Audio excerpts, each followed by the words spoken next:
Ანნა მოგესალმებით, მივესალმებით ტელემაყურებელს. დიახ, ირაკლი დღეს მოვინახულე, მას ბრალი ჯერ ოფიციალურად, ისევე როგორც დანარჩენ 4 დაკავებულს არ წაყენებია.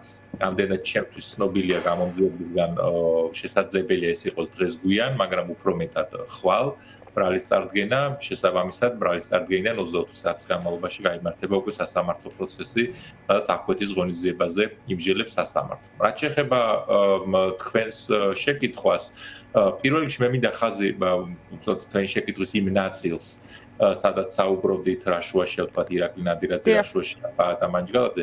პირველ რიგში ისევე როგორც სხვა შემთხვევაში, მიუხედავად იმისა, რომ ახლა ადვოკატის სტატუსით მონაწილეობ თქვენ ეთერში, სამწუხაროდ რაც მიწევს და უწევს სხვა ადვოკატებსაც საზოგადოებისთვის იმის თქმა, რომ სამართლებრივ ნიუანსებს, კანონებს, კონსტიტუციას, მუხლებს, პრაქტიკას, სასამართლო პრაქტიკას თუ საერთაშორისო პრაქტიკას ადამიანის უფლებების დაცვის კუთხით აღარანაირი მნიშვნელობა ჩვენს ქვეყანაში არ აქვს. ამიტომ მეტად იქნებოდა ჩართული თუ ნაკლებად ირაკლი ნადირაძე, ის აუცილებლად აღმოჩნდებოდა ციხეში, იმიტომ რომ ასე სურდა ხელისუფლების პოლიტიკურ, ეგრეთ წოდებული ხელისუფლების რეჟიმის პოლიტიკურ მოსაუბრე თავებს. ვიღაცა შეიძლება საერთოდ არ მონაწილეობდა, მაგრამ ახლა ეგრეთ წოდებული პრემიერი გვიანოსებს, რომ შესაძლებელია ბევრი ადამიანი დაიჭირონ ამ თითქოს გადატრიალებაში მონაწილეობისთვის. ასე რომ კიდევ ერთხელ გავუმეორებ, დიახ, ვიღაც შეიძლება მეტი დოზით მონაწილეობდა ამ აქციის ორგანიზებაში, ასე დავარქმევ, ვიღაც შეიძლება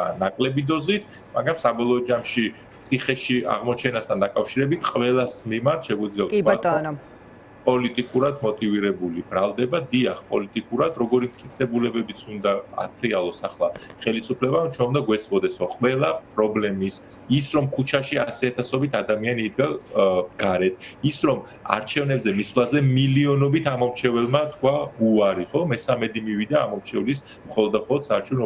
ამ ყველაფრის და ყველა უბედურების საბოლოო ჯამში წყარო და სათავე არის ის, რომ ჩვენ სინამდვილეში არ ყავს ხელისუფლება, რომელიც შეიძლება რომ დაამხო. ჩვენ ხომ ხელისუფლებას სინამდვილეში არ ყავს, ჩვენ ყავს რეჟიმი, რომელმაც თავად დანაშაულებრივი ძალადობით, თავად დანაშაულებრივად მოსყიდვით ამომრჩევლის, გაყალბებით, ბიულეტენების გაჟონით თუ სხვა მეთოდების, კარუსელებით და ასე შემდეგ 2024 წელს მიითვისა და მიიტაცა ეს ხელისუფლება.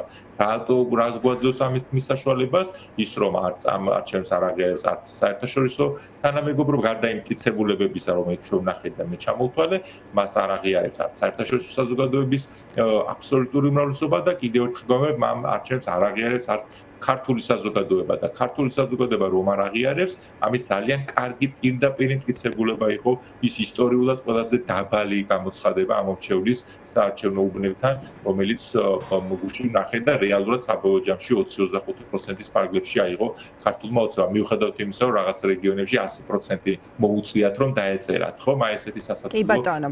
მივიღეთ, ვითომ მიიღეს 100%, თბილისში ვითომ 70%, მაგრამ რეალური მათი ხარდაჭერა არის 20-25%-ის ფარგლებში. ესეც კვლავ გაყალბების, მიტაცების და სხვა მეთოდებით. ასე რომ ამ პირობებში საუბარი რომ ვინმე ვიღაცას ამხობდა, რა თქმა უნდა ამას არაფერი კავშირი სამართალთან, სისხლის სამართლის დანაშაულთან არ აქვს და ასე წაღიქვავს იგივე ირაკლის ასე ვთქვათ სათქმელი საზოგადოებასთან, რომელიც თავად თხოვა რომ გამეჟღერებინა დღეს ჟურნალისტებთან, მათ შორის თქვენ ჟურნალისტად თქვით და თქვენ ეთერშიც გავიმეორებ, რომ მისთვის პატივია ედავებოდნენ რუსული ავტოკრატიული რეჟიმის დამხობის მცდელობას და ამისთვის იჯდეს ციხეში. რა თქმა უნდა, სამწუხაროა, რაც მეტი აქტიური ადამიანი აღმოჩნდება ციხეში, მაგრამ ბრძოლა გრძელდება ციხის შიგნიდან. კი ბატონო, მადლობა. დევიან სინდისის პატიმრებიც და სხვა პოლიტიკოსებიც, რომელიც უკვე ციხეში არიან, ასევე რა თქმა უნდა ბრძოლა უნდა გაგრძელდეს ქუჩაში. კი ბატონო, ძალიან დიდი მადლობა. მადლობა ირაკლი, მადლობა იმისთვის, რომ დაგვითმეთ დრო და მიიღე გადაცემაში მონაწილეობა.